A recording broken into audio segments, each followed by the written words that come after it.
प्राचीन कालको एउटा कथा छ। महर्षि भृगुका पुत्र ऋषि च्यवन यिनी जंगलमा आफ्ना पिता जस्तै तपस्यारत थिए। पिताले जति तपस्या गर्नुभयो त्योभन्दा अझ उग्र तपस्या गरिरहेका थिए। यस्तो तपस्या कि शरीरभरि घाँस उम्रिसक्यो, उनलाई थाहा नै भएन। शरीरमा धमिराले गुण बनाइसक्यो। धमिराको गुण जसलाई वल्मिक भनिन्छ संस्कृतमा, पुरा शरीर छोपिने गरी धमिराले गुण बनाइसकेको अवस्था। उनी भने त्यो गुणभित्र साधनारत नै थिए र गुणको दुईवटा प्वाल जहाँबाट उनले हेर्ने गर्थे बाहिर बेला बेला। अनि यसरी बाहिर हेरिरहँदा उनको आँखाबाट बहुत शक्ति बाहिर निस्कने गर्थ्यो, किनकि उनी भित्र बसी बसी साधना गर्दा गर्दा, यो साधना पनि तपस्या गर्दा गर्दा गर्दा रूपान्तरण भइसकेका थिए। एक प्रकारको सिद्धि जन्मिसकेको थियो। अत उनको आँखाबाट ज्योति निस्कने क्रम सुरु भइसकेको अवस्था थियो। ऋषि च्यवनको कुरा गर्दैछु। अनि जंगलमा परापूर्व कालमा राजा राजपरिवारहरू मनोरञ्जन गर्न, आमोद प्रमोद गर्न, शिकार गर्न जाने गर्थे। यसै क्रममा राजा सर्यातिका सुपुत्री सुकन्या आफ्ना साथीहरूसँगै जंगलमा आमोद प्रमोद गर्न गएकी थिइन्, आफ्ना थुप्रै सखीहरूको साथ। वर्ष जम्मा 16 वर्षकी, बहुत चञ्चल स्वभाव। अनि यसरी जंगलभित्र घुम्दै जाँदा, रमाउँदै जाँदा कुनै फूल, कुनै जडीबुटी, कुनै गजब गजबका ढुङ्गा, कतै झरझर बगेको खोल्सो, यी सबै कुरालाई हेर्दै मजा लिँदै जाँदा उनी एउटा अचम्मको कुरामा ठोकिन पुग्छिन्। सुकन्या एउटा वल्मिक अर्थात् धमिराको गुण थियो, झन्डै मान्छेको साइज। अनि त्यो गुणबाट जुन दुईवटा प्वाल थियो गुणमा, त्यो गुणबाट लाइट निस्किरहेको थियो। अच्छा, के होला? भित्रबाट लाइट निस्किरहेको छ। अनि उत्सुकतावश उनले एउटा सानो छेसको टिप्छिन् र के होला भनेर त्यो प्वालमा वाच्च वाच्च घोज्छिन्। त्यसपछि त त्यहाँबाट रगत निस्कन थाल्छ, किनकि त्यो त च्यवन ऋषि जो तपस्यारत थिए, त्यो तपस्यारत च्यवन ऋषिका आँखा फुट्छन्। त्यसपछि रगत निस्कन्छ। त्यसपछि त के चाहियो, ऋषि तपस्याबाट बाहिर निस्कन्छन्। त्यतिन्जेलसम्म उनको आँखा फुटिसकेका, अगाडि को छ त चर्मचक्षुले त देख्नै पाएनन्। तर त्यहाँ जो हल्ला खल्ला मचिएको हुन्छ, त्यो आवाजबाट उनलाई आभास हुन्छ यो कुनै राजकुमारीको आवाज हो र उनका थुप्रै सखीहरू, यिनीहरूको कोलाहल हो, त्यहाँ चिच्याहट छ, डराएका छन् उनीहरू। यो सबै बुझेछन्।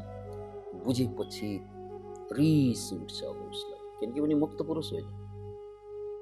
सिद्ध भइसके, सिद्धि हासिल गरिसके, त्यसकारण त आँखाबाट लाइट निस्कियो, तर मुक्त होइन। त्यसकारण याद राख्नुहोस्, सिद्धि भनेको मुक्तिको सोपान हो।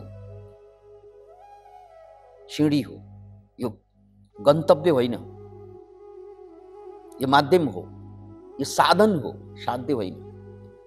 अनि रिस उठ्छ, रिस कन्ट्रोल गर्न सक्दैनन् उनले र श्राप दिन लागे। त्यसपछि त के चाहियो, अब ऋषिको श्रापबाट डराए यिनीहरू सबै।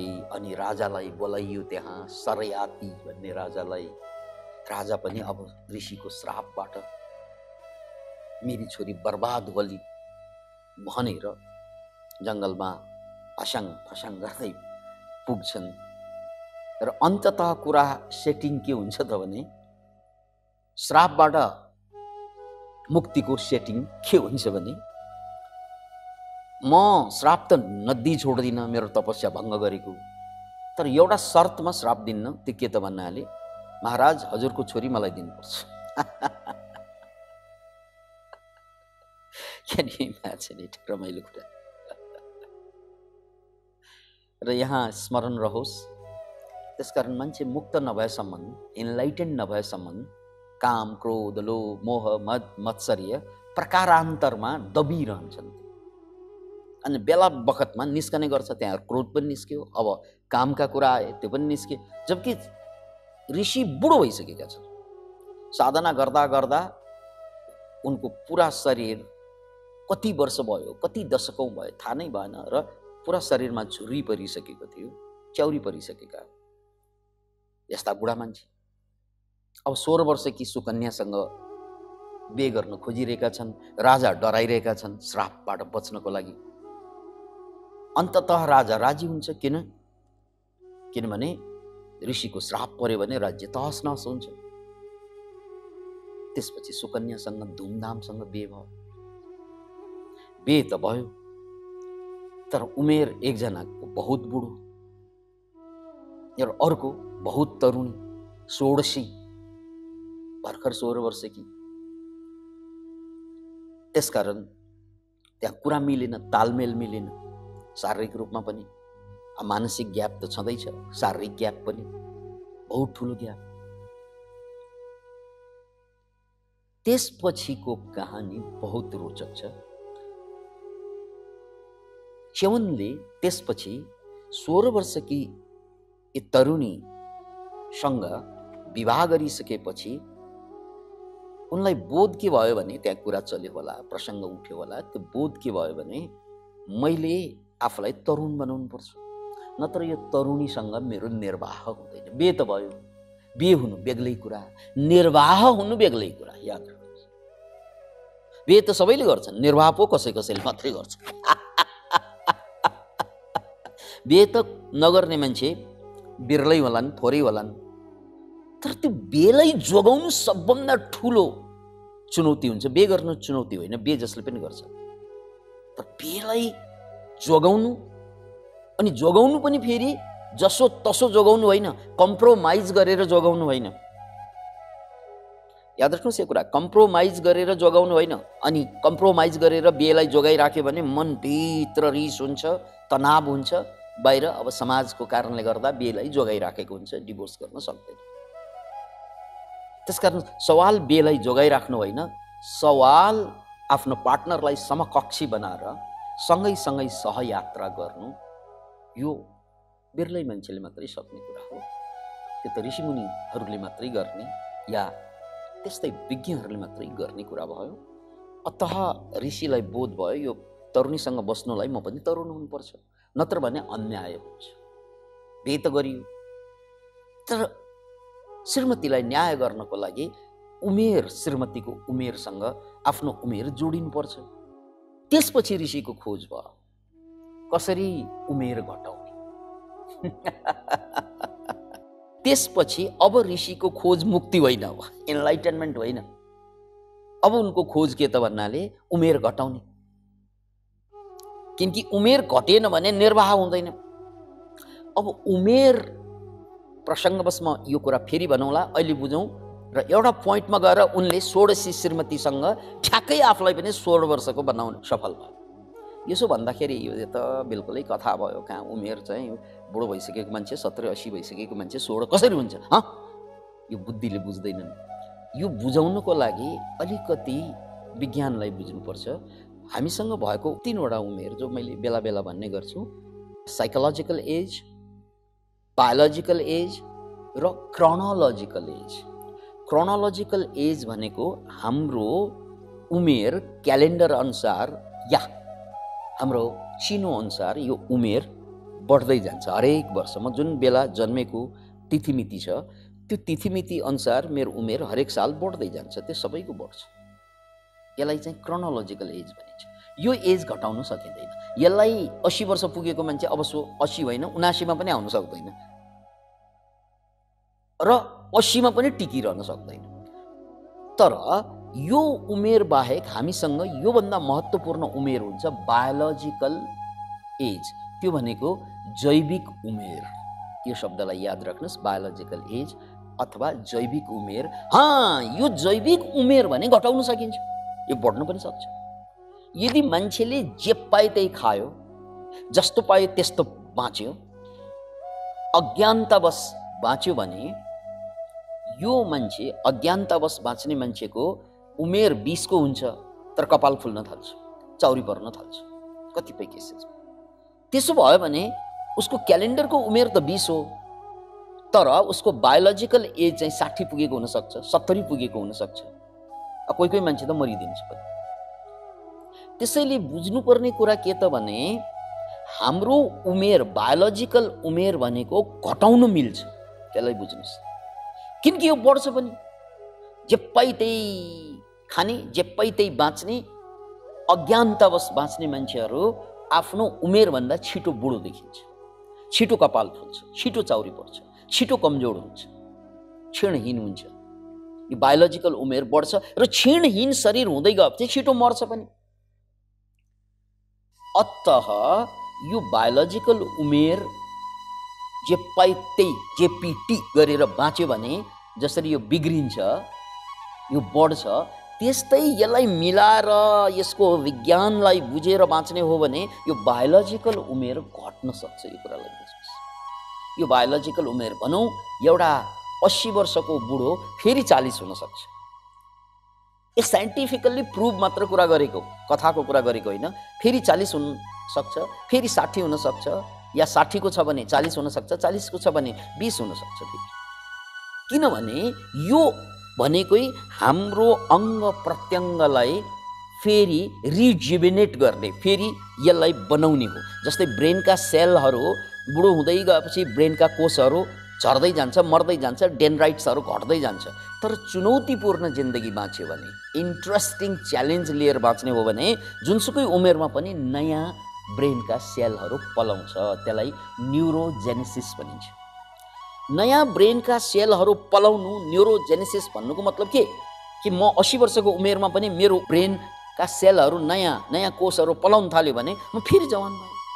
त्यस्तै सबै शरीरका अङ्गहरू जहाँ जहाँ जुन ठाउँमा जुन कोषहरू हुन्छ त्यो कोष फेरि पलाउन थाल्यो, फेरि नयाँ हुन थाल्यो भने जवान हुन थाल्छ। त्यसकारण हामीले बुझ्नुपर्ने कुरा के हो भने बायोलोजिकल एजलाई तपाईँ जुनसुकै उमेर पाए पनि फेरि पनि जिन्दगीलाई अझै पनि उमेर घटाउने समय बितेको छैन। मात्र तपाईँले कसरी सास लिनुपर्छ त्यो सिक्नु पर्यो, कसरी बस्नुपर्छ, कसरी उठ्नुपर्छ, कसरी खानुपर्छ, कसरी सुत्नुपर्छ, कस्ता विचार गर्नु हुँदैन, कस्ता विचार गर्नुपर्छ, यावत कुरा थाहा पायो भने उमेर चाहिँ बढ्छ। यहाँ ऋषिले के गरे त भने आफ्नो बायोलोजिकल उमेर स्वाटै घटाएर 16 मा ल्याइदिन्छ। अनि सुकन्यासँग म्याच भयो। त्यसपछि उनीबाट सन्तान पनि जन्मिए, शानदारका सन्तानहरू जन्मिए।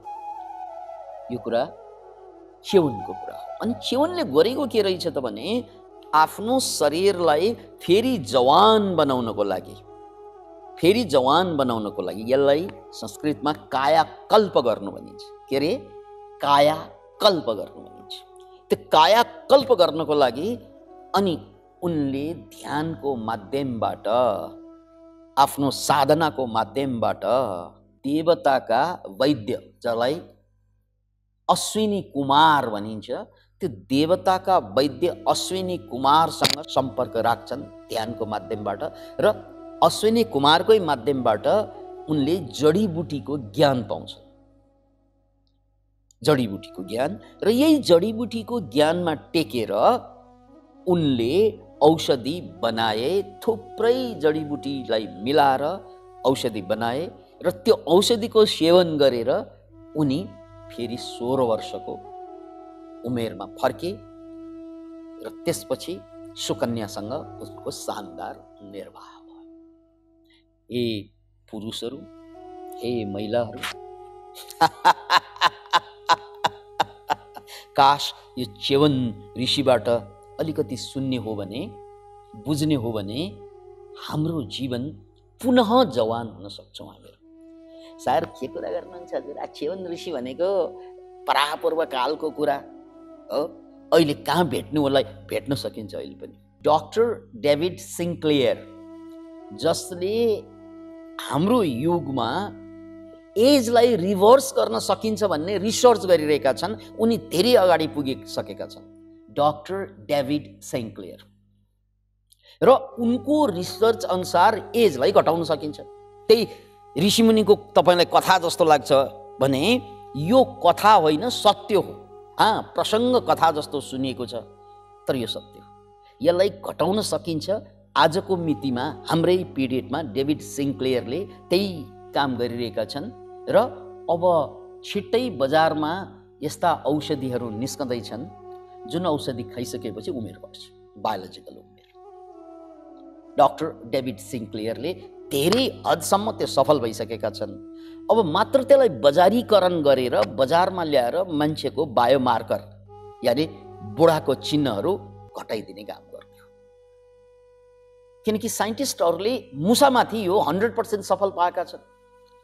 हार्वर्ड युनिभर्सिटीमा जुन मुसाहरूलाई परीक्षण गरिए वैज्ञानिकहरूले कि एउटा बुढो भएपछि मुसा पनि उनका कपाल झर्दै जान्छ, कपाल फुल्दै जान्छ। बुढो मुसोको एउटा लक्षण, बाहिरबाट देखिने थुप्रै लक्षण मध्ये एउटा लक्षण, जसरी मान्छेको कपाल झर्दै जान्छ बुढो हुँदै गएपछि, अनि कपाल धुस्रो फुस्रो हुँदै जान्छ या चाहिँ खैरो हुँदै जान्छ या सेतो फुल्दै जान्छ, मुसोमा पनि हुने त्यही हो। अनि ती काला काला मुसा, एकदम टिलिक्क टल्कने कपाल भएका मुसा पनि बुढो भएपछि कपाल झर्ने र कपाल फुल्ने काम हुँदो रहेछ। र त्यसरी कपाल झर्ने फुल्ने भएका मुसालाई पनि हार्वर्डका साइन्टिस्टहरूले चेन्ज गरेका छन्, जवान बनाइदिए। फेरि कालो कलर आयो, फेरि जवान भयो, फेरि तगडा भयो। त्यसकारण you can reverse your age भन्ने कुरा यी वैज्ञानिकहरूले एउटा केमिकल जो शरीरमा बन्छ, जसलाई टिलोमेरेज भनिन्छ, टिलोमेरेज भन्ने हर्मोन, त्यो हर्मोनको लेभल घट्दै गयो भने चाहिँ बुढो हुँदै रहेछ। टिलोमेरेज भन्ने हर्मोनको लेभल चाहिँ ब्यालेन्स गर्न सक्यो भने फेरि जवान हुने रहेछ। यो कुरा मुसामाथि गरेको एक्सपेरिमेन्ट भयो। अब डेभिड सिन्क्लेयरले पनि एक्सपेरिमेन्टबाट सिद्ध गरेका छन् र औषधिको रूपमा बजारमा आउँदैछ भन्ने कुरा मैले यहाँहरूलाई सूचना पनि दिएँ। र फर्केर च्यवन ऋषिमा जाँदाखेरि त्यो बेला उनले आफ्नो जमानामा बनाएको औषधिको नाम नै पछि त्यसलाई च्यवनप्राश बन्यो। याद राख्नुहोस्, उनले त्यो जमानामा आफूलाई जवान बनाउनको लागि बनाएको औषधिको नाम च्यवनप्राश बनियो। किनकि त्यो च्यवन ऋषिको माथि नै हो नाम बनेको। तर बजारमा अहिले पाउने च्यवनप्राशले यसरी उमेर घटाउँदैन फेरि। नत्र भने आजको मितिबाट च्यवनप्राशको चाहिँ भाउ चाहिँ स्वाटै बढ्ला फेरि। अहिले पनि बजारमा भएका च्यवनप्राशले केही हदसम्म हामीलाई जवान बनाइराख्नको लागि, बुढो हुन नदिनको लागि सहयोग भने जरुर गर्छ, त्यसमा शङ्का छैन।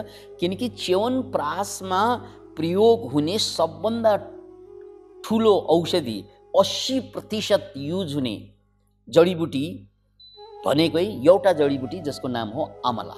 त्यहाँ 30-40 किसिमका अरू जडीबुटी पनि मिसाएका हुन्छन्, तर आमलाको मात्रा 80% हुन्छ। केमा? च्यवनप्राशमा। अतः यहाँ बजारमा चल्ने च्यवनप्राशले खासै ठुलो फाइदा गर्दैन। किनकि त्यो च्यवनप्राश बनाउनको लागि के गर्छन्, आमलालाई एकदमै बढी चाहिँ उमालेर त्यसको रस निकालेर विभिन्न प्रक्रियाबाट गुजारेर अमलालाई सुरक्षित राख्छन्। त्यसो गर्दा अमलाभित्रका रसायनहरू, रसका गुणहरू चाहिँ मर्दै पनि जान्छ। खास गरी भिटामिन सी त धेरै पकायो भने जान्छ। भिटामिन सी बाहेक अरू पनि भिटामिन्सहरू मर्ने भएकोले सिधै बजारमा पाएका च्यवनप्रासले तपाईँको उमेर घटाउँदैन, त्यो त पक्कै हो। तैपनि नहुनुभन्दा यो बेटर पनि हो। तर यदि हामीले उमेरलाई अझै मेन्टेन गर्नु छ, अझै जवान बनिरहनु छ भने खुसुको भनौँ, अमलाको जुस खानुहोस्। फ्रेस अमला किनेर ल्याउनुहोस्, फ्रेस अमलाको जुस बनाउनुहोस्। कमसेकम 1 औंस जुस निकाल्नुहोस् र त्यसमा पानी मिसाउनुहोस्। बिहान बेलुका 1 औंस जुस बिहान बेलुका सके दिनको 3 पटक खानुभयो भने यसले बायोलोजिकल एज चाहिँ घटाउनलाई मद्दत गर्छ, त्यसमा शङ्का। र अमला बाहेक पुनर्नवा जस्ता जडीबुटीहरू छन्। नामै पुनर्नवा। के नवा? पुनर्नवा। पुनर् भनेको फेरि, नवा भनेको नयाँ बनाउने हो। नामैले के बताउँछ भन्नाले पुनर्नवा जस्तो जडीबुटीले तपाईका पुराना कोषलाई, सेललाई, बुढा भएका कोषलाई फेरि नयाँ गरिदिन्छ। यो च्यवनप्रासमा युज हुने थुप्रै जडीबुटी मध्ये एउटा अर्को जडीबुटी हो पुनर्नवा। पुनर्नवा रोप्नुस् गमलामा, पुनर्नवा बनाउनुस् गमलामा, बारीमा अमला रोप्नुस्, गमलामा पुनर्नवा रोप्नुस्। त्यस्ता अरू पनि जडीबुटीहरू छन्, त्यसलाई रोपेर आफैले उत्पादन गर्ने र आफैले दिनदिनै बनाउने हो भने फेरि पनि हाम्रो बायोलोजिकल एज मजाले चाहिँ घटाउन सकिन्छ। अतः यो उमेर 80 वर्ष 70 वर्ष पुग्दा पनि फेरि 20 वर्ष जस्तो या 30 वर्ष जस्तो तगडा भएर चाहिँ बाँच्नु, यसलाई कायाकल्प भनिन्छ। सिद्धिको एउटा नमुना यो याद राख्नुहोस्। सिद्धि थुप्रै किसिमका हुन्छन्, त्यसमध्ये कायाकल्प गर्नु पनि सिद्धि हो र यो सिद्धि औषधिबाट पनि प्राप्त हुन्छ भन्ने कुरा जुन पतञ्जलिले सूत्रमा छुस्स भन्नुभयो, औषधि जा यानी औषधिको माध्यमबाट। यो कुराको अब 2वटा रेफरेन्स दिन चाहन्छु च्यवन ऋषिको जस्तै। एउटा महाराज इन्द्र जो देवताका राजा, यो इन्द्रले प्रयोग गर्ने एउटा औषधि छ, सबैलाई थाहा छ, सोमरस। तर दुर्भाग्य मान्छेले सोमरस भनेको रक्सी खान्छन्। इन्द्रले प्रयोग गर्ने सोमरस रक्सी होइन, यसलाई बुझ्नुहोस्। किनकि रक्सी जति बढी खायो त्यति बुढो हुन्छ मान्छे, छिटो ड्यामेज गर्दै जान्छ सिस्टमलाई। तर सोमरस जति खायो त्यति जवान हुँदै जान्छ, त्यति शक्ति बढ्दै जान्छ। रक्सीले शक्ति क्षीण हुँदै हुँदै समाप्तै पारिदिन्छ, तर सोमरसले चाहिँ बढाउँछ। अतः सोमरस इन्द्रले एउटा प्रसङ्गमा वृतासुरसँग युद्ध भइरहेको थियो। वृतासुर बहुत बडा तपस्वी, बहुत शक्तिशाली, उनलाई हराउनै सकिरहेका थिएनन् र उनलाई हराउनको लागि उनले प्रयोग गरेको औषधि के थियो? सोमरस। र सोमरस भन्ने एउटा सोम लता भन्ने पनि अहिले जुन उम्रिरहेका छन्, उमार्ने गर्छन्, त्यो सोमलताबाट सोमरस बन्दैन रहेछ। नाम त सोमलता हो, तर त्यो परापूर्व कालमा जुन सोमलता भन्ने एउटा गजबको लता छ, त्यो भनेको झारी, त्यो झारीबाट सोमरस बन्दो रहेछ। र त्यो सोमरसको प्रयोगबाट शक्ति कि हार्ने युद्धलाई जित्ने युद्ध बनाउन सक्ने ताकत आउँदो रहेछ। अनि जहिले पनि जवान बनाइदिँदो रहेछ इन्द्रलाई। त्यसकारण इन्द्रको चारैतिर जुन अप्सराहरू नाचेको हामी देख्छौँ, इन्द्रको हातमा सोमरस देख्छौँ, यो सिम्बल हो कि यदि यस्ता औषधि प्रयोग गर्न सक्यौँ भने तिमी जहिले पनि जवान रहन्छ। अब यो जवानीको काम चाहिँ के गर्ने भन्ने कुरा वृतासुर वधको लागि यानि समस्या समाधानको लागि पनि गर्न सकिने, सृजनशीलताको लागि पनि गर्न सकिने र सन्तान उत्पादन गर्नको लागि पनि गर्न सकिने या मस्तीको लागि पनि गर्न सकिने, यो आफ्नो प्रयोजनको कुरा भयो। तर बुझ्नै पर्ने कुरा के त भन्नाले सोमलताका जिक्र हाम्रो शास्त्रमा भएको छ र त्यस्तै अर्को रसायनको कुरा आएको छ। यो रसायन कतिपय नागार्जुन जस्ता दार्शनिकहरूले रसायन चाहिँ बनाएका हुन्छन्, त्यो रसायनको सेवनबाट पनि सिद्धि प्राप्त गरेका हुन्छन्।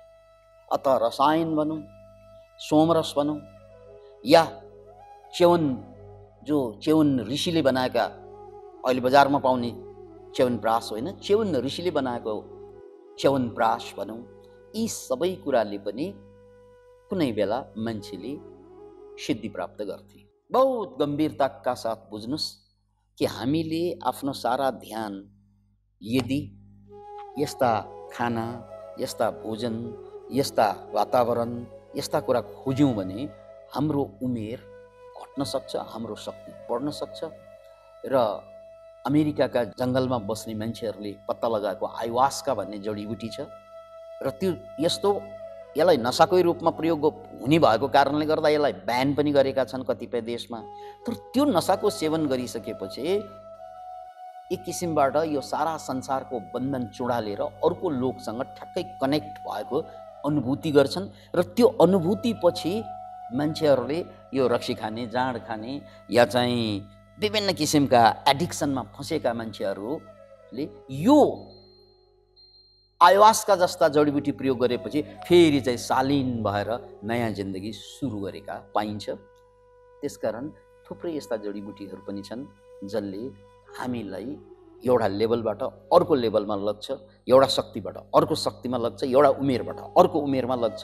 यी सबै कुरा एक प्रकारको सिद्धि नै हो, र यही सिद्धिमा टेकेर मान्छेले मुक्ति खोजे पनि भयो, अथवा च्यवनले जस्तै सुकन्या खोजे पनि भयो।